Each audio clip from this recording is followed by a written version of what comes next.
Hey, Andy Chamberlain, back with another video, except it's actually a remake of last week's video, and here's why. Last week, I posted a video called The Power of Altered Chords, and it got 20 times as many views as my previous top viewed video in just 2 days. It was crazy how fast that video grew, but it was also ironic because it was one of my worst videos.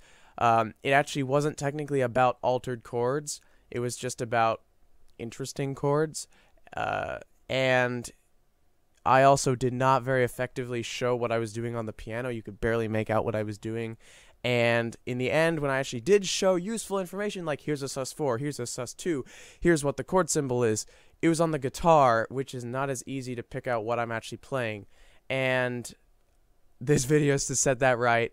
And this video will probably still have some flaws, but at least it'll be a lot more useful than last week, so thanks for grace. Here you go. Alright, so we're going to look at the most common chord progression of all time, go through some ways to change it, and eventually put them all together. So here it is.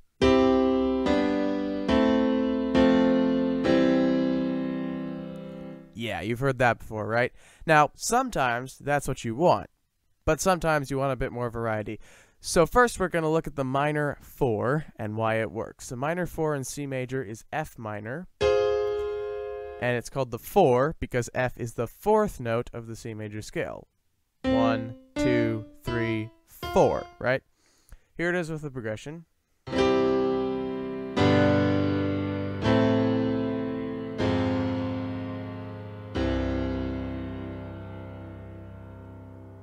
Yeah, it sounds nice, right? It's a relaxing sound, the kind of thing you'd put at the end of a song. So why does it work? It's interesting because it's not diatonic, meaning in this case, it's not in C major. So the key to its beauty is in chromatic movement. We want to resolve to a C major chord, so let's look at how it works, how it does that. So here's F minor. The C is already where it needs to be. The A flat is a half step from G, right? And the F is a half step from E. So you see they chromatically move to the C major chord. And that's the key, chromatic movement. That's the first thing we can use to make our progression a bit more interesting. So let's try it.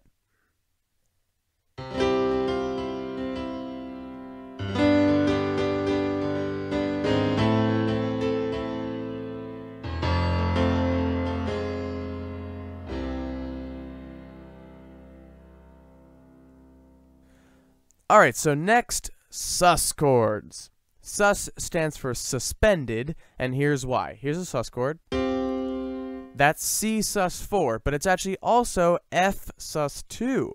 It's one note away from being a C chord, and it's also one note away from being an F chord. So it's suspended between the two chords. So you make a sus chord by removing the 3rd from a chord and putting it on a different tone, most commonly the 4th or 2nd, but it could also be the 6th. Now, the bass note you play can make it sound more specific, like this, but the chord itself is still suspended, and in this case, we could easily go to an F major there. So let's use them.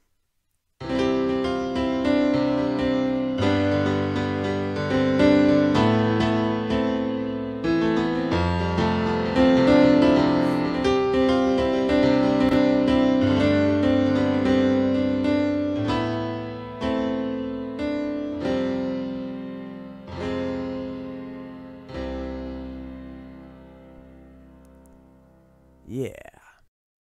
Finally, we have extensions. Extensions are stuff like 7th chords, 9th chords, and sharp 11, 13 chords. So, remember that counting system? 1, 2, 3, 4? Well, it goes past 7. It goes all the way up to 13. Now, a C major 13 chord does not just mean there's an A, which is the 13th note. That would just be C6. 9, 11, and 13 chords mean there's also a 7th. That's why the number is larger than 7. Otherwise, they'd just be C2, C4, and C6.